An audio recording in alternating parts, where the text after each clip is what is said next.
Welcome to WNBA Hoop Streams presented by Google, and we're saying that because guess what?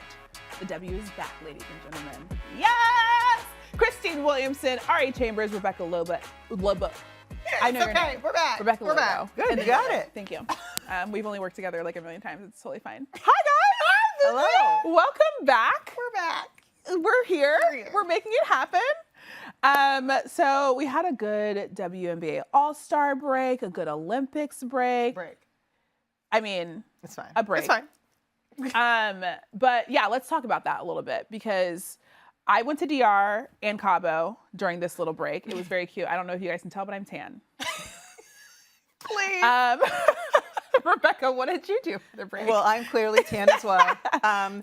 My kids set their alarms on their phones for the Olympic events that they wanted to watch. We watched a ton of Olympics, so 3x3, fun. women's soccer, basketball, of course, and also did my first trip to Toronto. Yeah, you did. I cannot wait for them to get the WNBA franchise in 2026. Yeah. Awesome city, and most importantly, direct flight from Connecticut. Ooh. 45, doesn't 50 matter. minute flight. Oh, that's not bad at yes. all. Great city. Yeah, loved it. because I know that you can drive to Canada from Connecticut. You can. So I feel love like to that drive. makes You sense. love a drive I do. moment. I love a good. I be put on me. my podcast, my murder pods, and it's a great old time. We'll unpack that later. That's what we'll be doing on Sunday. Anyways, Ari, how was your break? There was no break. I was at the Olympics from 3 days before opening ceremony to the very end. It was jam-packed. I will say that I got the opportunity to be a part of so much. Oh, that's the TikToks. You see Dawn Staley. One thing about her tongue is going to be out. But you know what? for that was the gender parity, gender equity show, the fashion show. There were 24 Olympians and Paralympians that walked in it, plus myself, just celebrating the 50-50 split for men and women Olympians. And so just seeing the fairness that came of the Olympics, that was so beautiful. And obviously Uncle Snoop held it down with every event. He was there supporting him and Flava Flav, just seeing how much support there was in general and appreciation for women's sports was beautiful. Yeah, I mean, even Flava Flav still supporting, obviously, Jordan Childs recently with trying to give her at least something because still trying to figure out what the IOC is doing with her medal. But Absolutely. like the fact that he's like, here, you can have a bronze clock. And he made it happen overnight. Yeah, exactly. Like, listen, I'll help you out a little bit. But this Do you Olympics, have a personal clockmaker? no. Does she have a person packed in her pocket, Flava Flav? Yes, me and Flava Flav are tight. Period. But I really do feel like this Olympics was just so incredibly fun. I feel like a lot more eyes were on this Olympics. People Yes. were paying attention to obviously all of the races, all of the athletes. Really, I felt like we're getting a lot of attention when it comes to this Olympic Games. And because of the strength and all of the different fandom that has come to the WNBA, obviously all eyes were on Team USA when it comes to this Olympic Games because they don't take L's, okay? They just don't at all. And this was, I'm not gonna lie, this year, they did have us on edge a little bit more than usual, but Rebecca, you've obviously been a part of getting dubs in the Olympics. What is it like winning for Team USA and being able to bring gold home for your team? There's nothing quite like the moment when you get your medal and then when, I mean, the whole thing that's sort of interesting when you're at the game, and I know you were there, Ari, is you win, and then there's this long time where you go back in the locker room and you put your medal stand outfit on and like you've just celebrated, but you have this moment of time, then you come back out. There's nothing like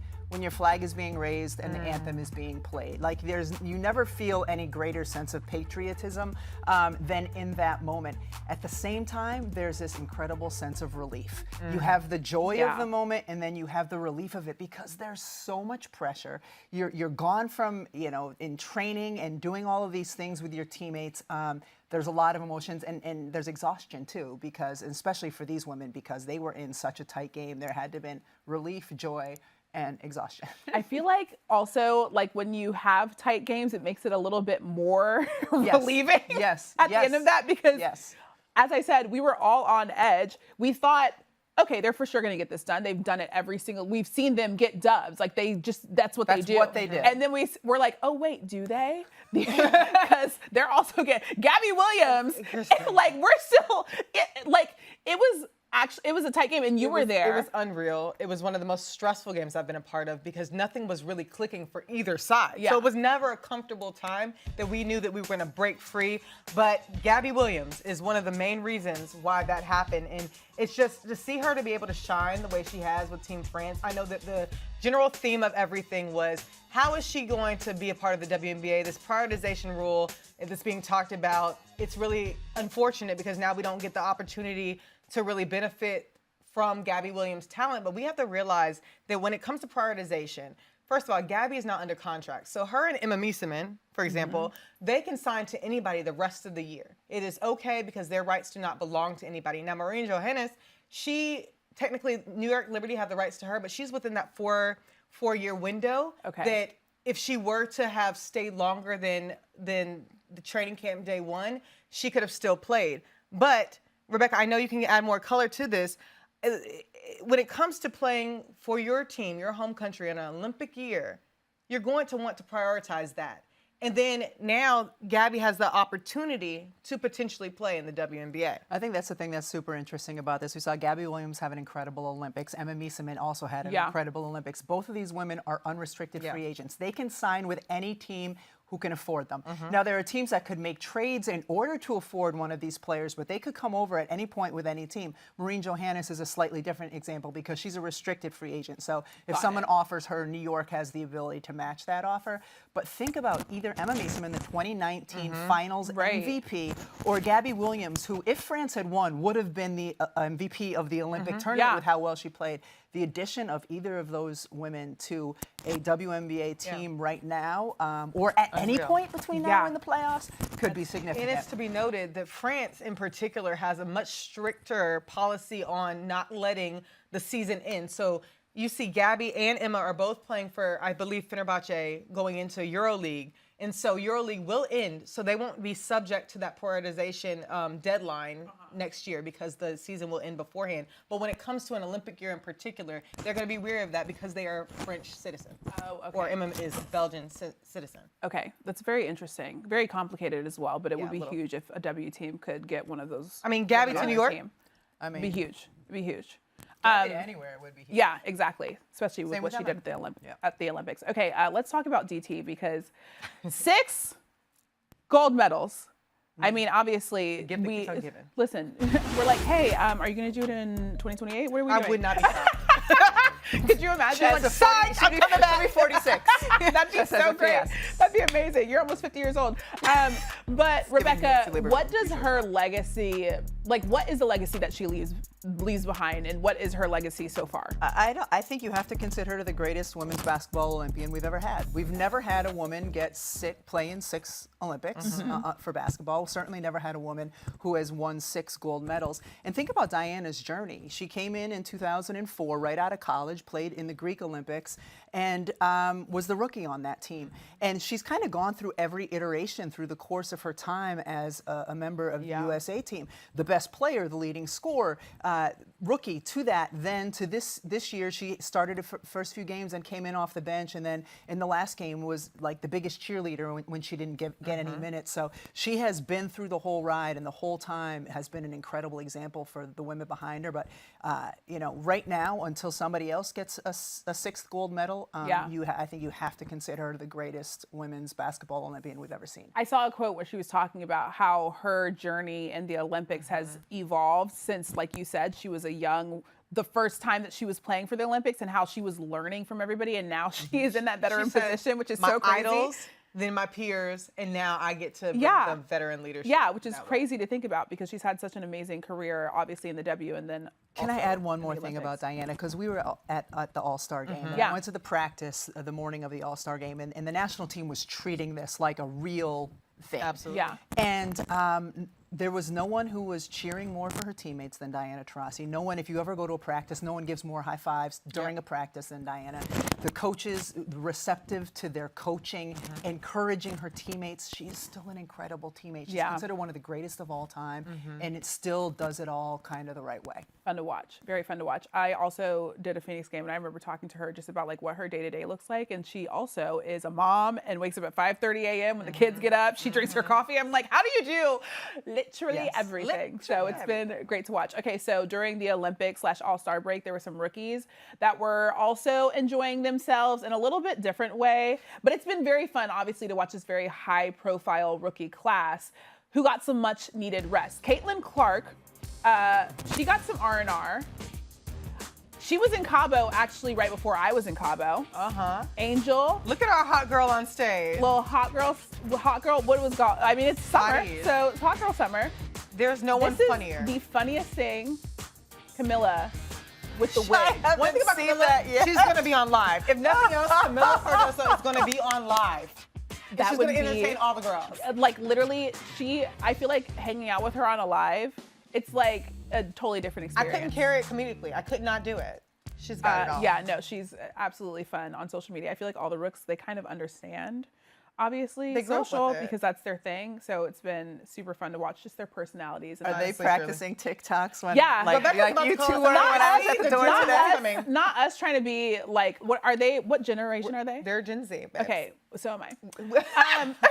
So we just go up in here and lie. Right, exactly. Love that. Okay, so the tweet that we just saw from Asia Wilson, like Asia said, there's really no break for gold medalists when you think about, obviously, they go, and that's one of the things that we've been talking about the whole time. They're not going to get a break because they go from the Olympics straight back into the W season. Their job obviously not finished because somebody has to win a WNBA title. Only 4 players have won Olympic gold and a WNBA championship in the same year. Do you think that anyone from Team USA can join this list? Oh, absolutely. I mean, you see the top, 6 teams all have Olympians in them. I don't see any of those top 6 not making the finals and getting, like, somebody has to win, right? And so somebody from that Olympic team is going to be able to join this list. 100%. One of the teams in the bottom 6 of the standings is not winning the WNBA championship this year. Right. Yeah. Someone from the top 6 is, so therefore, yes, you'll have an Olympian who wins a championship this Okay, year. so the All-Star Olympics break either provided teams and players much needed rest, or obviously they didn't get any rest. So which team do you think is most impacted from this break? I'm going to look at both the Fever and the Dallas Wings, right? So the Fever, they need a rest. Rebecca has gone on here and told us about how much their schedule has been challenging, and it's true. And you could see it in their faces. You could see it in the way that they just had to handle all of that load in the beginning of the season. But they got more practice time together when they come back from the Olympic break. I know we're talking about rest, but they were able to come back and gel before the rest of the Olympians were able to come back. And they had fun during the break. So maybe that will help balance out the whole, imbalance that has happened. But Dallas Wings get Satu back.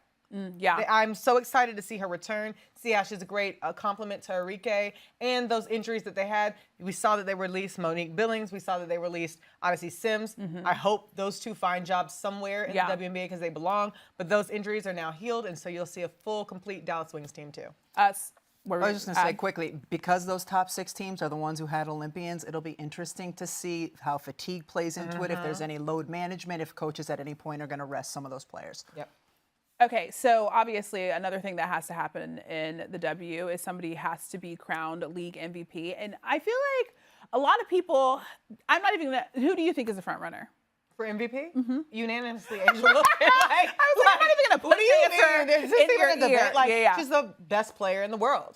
She's the best player in the Olympics. She's the best player in the WNBA. She's the face of the league. She handles everything. I think, Rebecca, you said at the top of the show, she's leading in literally every category. She leads the league in scoring, rebounding, and blocks. And Asia Wilson, I don't know that I can remember seeing anyone perform as well as she has in this first half of the season. She's on a historic pace for scoring. She's doing it while her team is winning. If she stays healthy, and that's always the biggest thing, she will be the MVP and continues to play the way she did in the first part of the season. She will be the MVP, and it'll be ridiculous if it's not a unanimous vote. Yeah, for sure. I think, like you said at the start of the show, or maybe that was when we were talking before, it's her award to lose. There's nothing that she can possibly do if she continues play in this capacity that would not make her the MVP. And knowing Asia, she will never falter. Right. She Yeah, is for fueled sure. by herself. She knows what the assignment is. She knew what the assignment was. Knows. Yeah. Okay, so think about the rookies, because this rookie class has obviously had some of the biggest hype surrounding them. And we know one of those players who has gotten a lot of hype when it comes to coming into the W and making an impact. There's been a couple of players that made a huge impact. When it comes to the Rookie of the Year race, Ari, who do you have as your front runner? Right now, my front runner is Caitlin Clark. I think she impacts the totality of the game. She leads in every statistical category for rookies except for rebounding. She has a ball in her hands the majority of the time, so she really has control over her team's success in a way that other rookies don't necessarily have to. And so Caitlin Clark right now has a slight edge for me. But I was telling Rebecca beforehand, or Rebecca was telling me beforehand, the discussion around it is beautiful because the rookies are really stepping up. They're proving to be who they say they are. I can't think of a last time that we were debating in the middle of the season who the Rookie of the Year was going to be. I mean, Aaliyah Boston last year. Aaliyah Boston was going to be the Rookie of the Year throughout the season, so it's a great debate to be able to have. Caitlin Clark certainly separated herself the last couple of weeks before the Olympic break. In 7 of her last 9 games, she had double-digit assists. She's at a place now. It took her a little bit of time to settle in and to acclimate. You talk about the numbers and what she's doing, in particular on the offensive end of the floor. It was against the toughest strength of schedule in the first half of the season. The Indiana Fever had the toughest schedule. In the second half of the season, they have the second toughest, or the second easiest. I don't know how you don't go from toughest to easiest, but they have the second easiest by our analytics. So you would expect her, especially after some rest, to pick up where she left off. Is Angel Reese having an outstanding rookie season as well? 1,000%. Absolutely, she is. You can talk about both of these women in a positive light, but because of what Caitlin did, in particular those last couple of weeks, she certainly separated herself. Also, we talked about on this show how it was a tough road schedule for the Fever, how they had to play back-to-back games. They were traveling all the time. So the fact that she was able to still perform at the level that she was while being on the road and being uncomfortable, and also having a sold-out crowd almost every single place that she goes. Also, Christine, having Indiana in a playoff spot. Exactly. Like, yes. Like, Rebecca, you said, you called this. You were like, I think that Indiana's probably going to make playoffs this year. And they're in the and she's had more defensive attention geared at her than any other singular player in the league. And as great as Asia is, because of what surrounds her, you can't put that kind of defensive attention even on her. So Caitlin's done all of this while getting all of this defensive attention. So kudos. Yeah, it's been very fun to watch her play, obviously, for a lot of people, including us. Okay, now it's time to take a look at what fans are searching for. Presented by Google. Searches for leading scorers WNBA spiked plus 220% in the U.S. over the past week. Stewie, she's sitting at 7th with 19.3 points per game. Last season, she finished 2nd with 23 points per game. So what can she do, Ari, to kind of increase her points per game and her impact? You know, I'm listening to your question, and I don't necessarily know how to answer that because I don't think it's her MO to be focused on individual scoring. She has help with JJ and Sabrina playing offensively very strong, and they're just trying to win as a team. They have a common goal, and that's what I think that Stewie's going to be more focused on instead of getting the ball in her hands to have that top spot and scoring. I think a quick answer to that is to become more efficient from the three-point line. Her three-point shooting is way down this year, and that's something we've talked to Sandy Brondello about quite a bit over the course of the first part of the season, and she said, I'm not worried about Stewie. It's going to come back. And you look at the New York Liberty in their record. At this point of the season last year, they were 19-6. Now they're 21-4. They're winning. Jewel Lloyd was another example that we showed on that graphic, a player whose scoring is way down. Last year, Seattle, at this point of the season, was 6-19. Now they're 17-8. Players are just fine with that when they have better players around her. One of the reasons Jewel's scoring is down is, well, she's not shooting the three ball as well either, but she's got a lot better players around her. The usage rate isn't as high, and her effectiveness has been much better as a team. I think I remember actually talking to Jewel about that specifically when I was covering one of their games, and that was the thing that she mentioned. She was like, our goal isn't necessarily for me to be super productive. It's for us to be able to win as a team. And obviously the team looks a lot different this year, and they were trying to figure out how that looks with having the different pieces that they have around her this season. So I think that makes a lot of sense, Rebecca. Okay, let's talk about Asia Wilson because MVP. We mentioned it earlier, but how can she keep this MVP season just going? Maintain Asia Wilson basketball. She knows her position. She knows her role within this Las Vegas Aces team. And like Rebecca said, staying healthy, yes, and managing the fatigue that could come with an Olympics. But again, she's playing in a different stratosphere. And her usage is up as well this season. Becky Hammond's leaving her in and having her play some more minutes. I think Becky felt a little guilty last year. She inherited all that. Yeah, that her numbers weren't what they could have been. And Asia, I think right about now, is taking 5 or 6 more field goal attempts than she was a season ago. She's looking to score a little more, and that's what they need from her. And she continues to be a dominant presence on the defensive end as well. Some of the blocks she had in the Olympics, some of the blocks she had in the first part of the season were just ridiculous. Get you a two-way player. Get you one that can do both. I knew you were going to say that. Okay. All right, let's have a little fun. Not like we're not already having fun already. We're having so much fun. But we have some props and we love a prop. Okay, so obviously we have the second Do we half pick of up the our season. props? Yeah, Was pick that up my your cue? I have props. to remember So- what each of them mean. Okay, I'll tell you. we don't We have have to. some. I have some statements that are some bold predictions, and you Okay. guys are going to show us based on the faces God. that are on that. Have these players approved these faces? course Because I not. don't know That's that not they fun. would. It's the face We that don't they need player made. approved. So, you know, They I'm did sure it they in love public. it. I'm sure Rebecca, they they did it in absolutely love it. public. Okay, so we have like a shocked face from Asia, a chill face. Should we be showing these as you Okay, yeah, say yeah. them? Let's show them so that everybody knows what it is. So first we have this like whoo face from Asia. I'm gonna make sound effects. Then we have BG with the Jill. You know what I'm saying? Okay. Then we have DT with the, you know, and then we have This is DT in the gold medal game. yeah. yeah. Put me in. This is Yeah. my favorite one, y'all. And then we have Kelsey Plum with the Exactly. Okay, so I'm going to say the statement, Rebecca's and you fed guys, she loves us, and you guys tell me which one Okay. of these it matches. Okay. So, the Rookie of the Year race will be decided during the last week of the regular season. How do you feel about that statement? Like, no. Chill. What is this Chill, reading again? like, just let them play. Come Man, on. yeah. Just let them play. Everybody relax. Just let them do their thing. I think we will know long Relax. before the last week of the season who Okay. the Rookie of the Year is, because it's not going to be decided by the players whose team makes the playoffs. Yeah. There's a lot more that goes into that for a rookie. That makes sense. That makes sense. So this. Which we've seen obviously in the past. All right, the next statement. Both Caitlin and Angel will help propel their teams to the playoffs. If we agree, does this Okay. work for an agreement? Well, yeah, I well, that's feel like like a hot that's shock. take. Oh, no. So like be the dogs. Y'all got yeah. that. Y'all are already in position. Do the things. Do all the things you need to do. Dogs. I don't know which one, but I think they both will. I think they both So you will. you do think that they will? I think that, yeah. So I feel like that's a ow, like what- a Kelsey, the Kelsey Where'd she face. go? Yeah. Ow. Okay. The next one, Sabrina Ionescu will finally nab first team all WNBA honors this season. It's Ow. time. Sabrina, we see you. She's having a great year. She's having Yeah. such a good She's year. having a great year. Absolute bucket this year. All right, this is a two-parter. Number one, with Chelsea Gray back, the Aces will three-peat. That's the first part. I'm going to go here just because I think it will be a little bit Yeah. hard for them, a little bit harder. Just, I'm curious to see how healthy Chelsea is Yeah. this latter part of the I will agree with Rebecca. Let's just all see how it pans out. Okay. Is that a cop-out answer? That's like, no, that makes sense. It's like, hey, chill out. And like Let's New just- York let's was just see. playing the best basketball in the league the first half of the season. Yeah. They were. But also, Yeah. the Aces got their dog in them too, so. Okay, and the second part of this question, I don't know if I did it right, but yeah. Asia will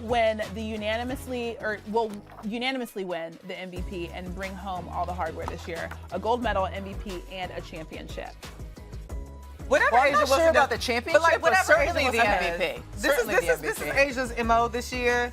She's that girl. There's no doubt about it. Ow. She's out here. The girls are out here. Then shouldn't we be showing Asia? So let's show Asia. I did that. Ooh, who touching me? Not y'all. That's what Asia I said. like that. I like that. Yeah. Okay, perfect. Right. All right, so as we know, the WNBA season tips off once again tonight, the second half of the season. So you mentioned, Rebecca, how hot the Liberty were at the start of this season and how they've been able to carry that through the All-Star / Olympic break, and they've been the front runners in this league. So do you think that the Liberty will be able to continue and carry that momentum throughout the end of the season?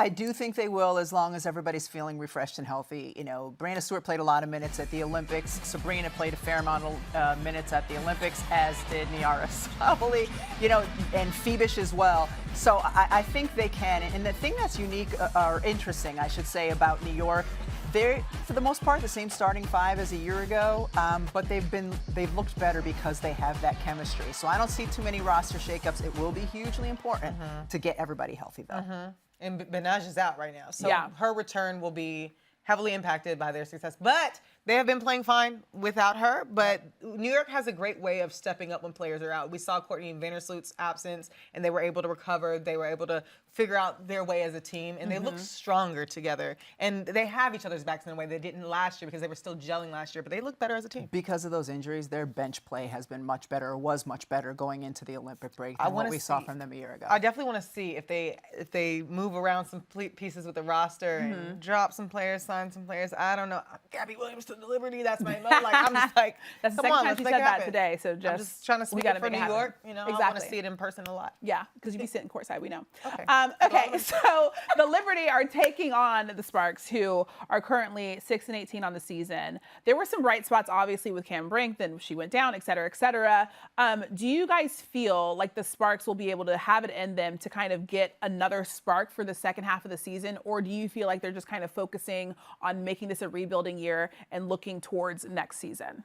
I'm them. I'm looking toward the future. I'm just not trying to do too much. You have Lexi out, Ari out, Cam out. It's a rebuilding year for them for sure. And I don't necessarily know what they can dig in their arsenal. We have De'Erica playing her best basketball, but other than that, dig in their arsenal and figure out a way to get to the top. I think it's fine. I think we're going to see in the second half of the season from them what we saw in the first half of the season, and that's they work hard, they compete, they just don't have enough pieces right now to win games. And frankly, if you're a Sparks fan, that's exactly what you want.